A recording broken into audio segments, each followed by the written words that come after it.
Welcome to Risk Engineers Talk Governance. In this episode, due diligence engineers Richard Robinson and Gaye discuss the two types of regulators. We hope you enjoyed the chat. If you do, please give us a rating and subscribe on your favourite podcast platform. And if you'd like more information on R2A's work or have any feedback or topic ideas, please head to the website r2a.com.au. Good morning, Richard. Welcome to another podcast session. It's been a while. Yes, it has. Well, summer's meant to have started, but we're not convinced of that yet. No, we are in Melbourne, you know. Today we're going to talk about two types of regulators, and this leads on from a presentation that you recently gave at a mining regulators. New South Wales Resources Regulator Conference. Thank you. And you gave a SIL presentation, and so you were listening to some of the other presentations, and I think we've touched on this in a couple of other podcasts, but we thought we'd just go over it and talk about the two types of regulators that we most commonly see, and then the different outcomes, I guess, that generates. Yeah, because this all happened a very long time ago. What was the Office of Gas Safety regulator decided that there should be an Australia-wide review of all the regulators and how they went about their business. And I guess it was one of those surprising things. We got the gig to do it. Now, this is a long time ago, obviously, sort of probably early 2000s, something like that. Anyway, we did the survey and we discovered a number of things. But the most interesting thing, which was a genuine surprise to us, is that there were definitely two types of regulators out there. And I kept noticing this, and this popped up at the Resources Conference because we're sort of in the age of this litigation. Yeah. And one of the things that sort of popped up, the two types of regulators, that there's from the study was that there's one type of regulator that considers the number of successful prosecutions to be a measure of success, and the other type of regulator considers the number of successful prosecutions to be a measure of failure. So they have definitely the two extremes. Well, I don't know as much in the middle. And this was interesting because we were actually retained by the Office of Gas Safety, Ken Gardner as I recall. Now he was trained as a lawyer, and he definitely had the view that his business was to encourage the regulator to get it right, and he would only prosecute as a last resort. And he was trained as a lawyer, obviously. I presume he was really good at it. Whereas, and that's interesting too, because it did seem that the most of the regulators we see now are pretty much considering that prosecution as a measure of success. And most of them, or many of them, aren't lawyers. And I don't know if there's a difference there. Obviously, lawyers come in different types as well. Yeah. But we were talking about this, and when I was listening to the conference going on, this sort of popped up because this pops up in a number of different places. Well, we talked about I think when we talk about the so far as is reasonably practical, we talked about the fact that the Hazelwood fire in Victoria, they were prosecuted successfully, and they were prosecuted by so far as was reasonably practicable at the time they made the decision. Yeah. But that sort of led on to a number of other issues that we've been talking about, and that's the way in which the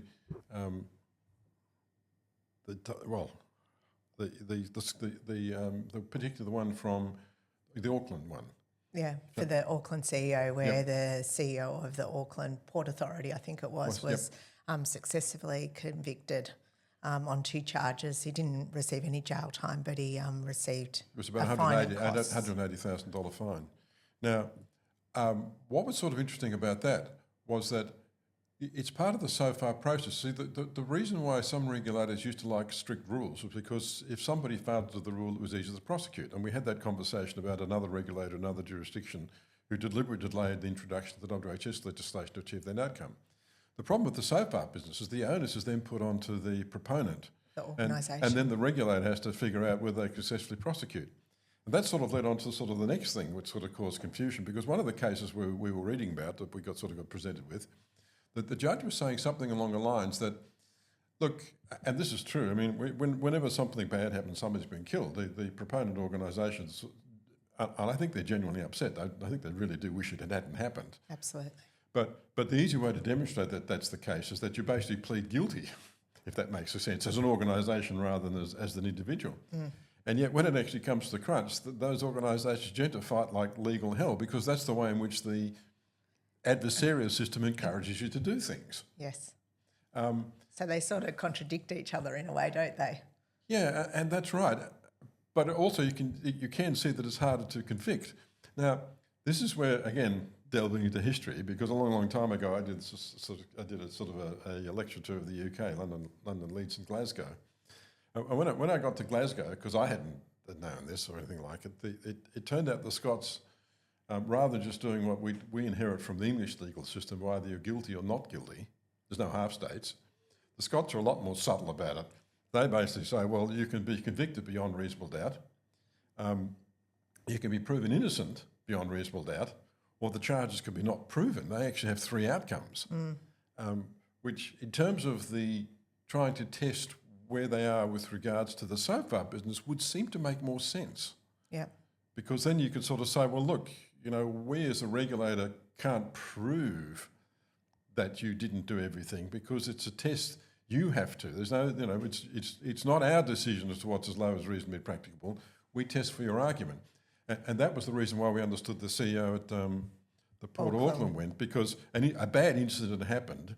The organisation said, we wish that hadn't happened. We're going to do better, and we're going. But when it's something like that did happen again, Yeah. and they went back and tested the process to see whether they actually got it right, that's where that couldn't be done, and hence that required somebody to be pinged, and that logically turns into the CEO of the day. So I think you hit on the real mark on the head, hit the key point out of this. Having trouble with my words today, but that's all right. But it's about the process and demonstrating that transparency of process and what you're actually doing. Correct. So it does come back to that governance aspect, doesn't it? In that, the regulators are actually not almost not looking at the results of your formal safety assessment or your safety case. They're almost looking at the process that you go through to demonstrate how you've come to that decision. I think that's right, and I think that's where the I can see the old regulators, just like the rule they could ping you for. Yeah, as a non-compliance. Find that really difficult. Yeah, absolutely. And I would agree, most regulators haven't actually thought it through. I mean, I was listening to this resources conference in New South Wales and the points they were making. And yes, they had a lot of the places, they weren't relying on the WHS legislation per se. There are other acts and regulations floating around out there which you could be pinged against irrespective of the WHS Act. But obviously the intention is that the overarching legislation is the WHS legislation. So all this stuff is it still hasn't been smoothed out properly. I suppose that was the point of our submission to Safe Work Australia. And that we've touched on in another podcast, and that's really that contradiction between some of the legislation, the planning legislation, for example, the rail safety legislation, the mining acts and things like that. So yes, the WHS legislation, OHS legislation is supposed to be the overarching legislation for safety, but then you've got all of these other things that just and if it's easy to ping somebody under other legislation, and the lawyers, when it comes to the crunch and they want to get you, are very cunning. I mean, the one we always give is that Costco-Busan incident in San Francisco, where marine pilots have civil immunity under their act, but they can be got for contaminating birds with oil under environmental legislation, which is what happened. Which is what they went them for. So, and we've certainly touched on that safety culture type argument in other podcasts, that we are really in a prosecutorial decade. Thank you for Is that. the words? I am having trouble with my words today, but that's okay. It's coming up to Christmas, let's say. So in that sort of aspect, we're seeing more and more of that. Well, correct, and that, we made the observation that the large regulators saying it's easy to prosecute small companies because there's no corporate veil. Yeah. But the whole point of the due diligence process was to pierce the corporate veil. Yeah. And strange enough, it does seem to be the Kiwis are leading the the hardest, way, and even though they started their legislation in 2015. And I think that's one of the observations with this Auckland one in particular, and that's some of the literature that's come out and the other blogs from other people is saying, well, it's not just the small guys anymore. The big guys have to be able to demonstrate their SFAIRP obligations as well, due diligence obligations. That may just be due to the size of New Zealand, because from our point of view, New Zealand is like an Australian state in economic size. Yeah. And so it's a bit like Hazelwood being successfully prosecuted for the fire in the open cut mine under the OHS Act in Victoria, the SFAIRP approach. And it may well be that the smaller businesses can, but if you really talk about multinational companies. Yeah, Australia. Which yeah, they're really big. there's another level there, There's another level there. That's a global company. That is true. And if you talk about, legal, because it's complicated. Because one of the things the lawyers and the judiciary make a point of, it's the local jurisdiction that counts. So when you're an engineer, they try to make us all CPE so that we can practice anywhere on the planet. Yeah. Whereas the lawyers don't do that. You've got to be registered in each jurisdiction. It's quite local and quite peculiar. I think that's another complication of all of this stuff as well, isn't it, Richard? We've just got a request to put a proposal in, and they work across Australia. So which of the legislation, even though the principles are the same, there's some different nuances between subtle differences between the legislation that requires different things to occur in different states. Well, I don't know if that's subtle.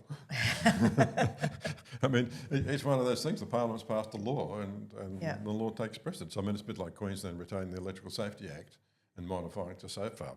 Now, they did that for various purposes, but a lot of jurisdictions didn't bother to do it.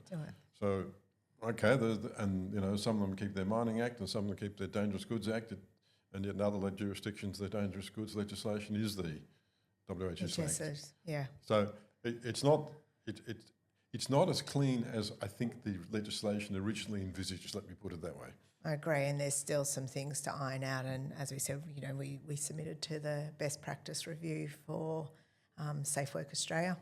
Yeah, and they've been very positive, is that the way to say it? They have. So whether we see some changes, maybe it's a topic for a discussion at next season's podcast. Well, no, I think I was still agreeing with, it's a generational thing.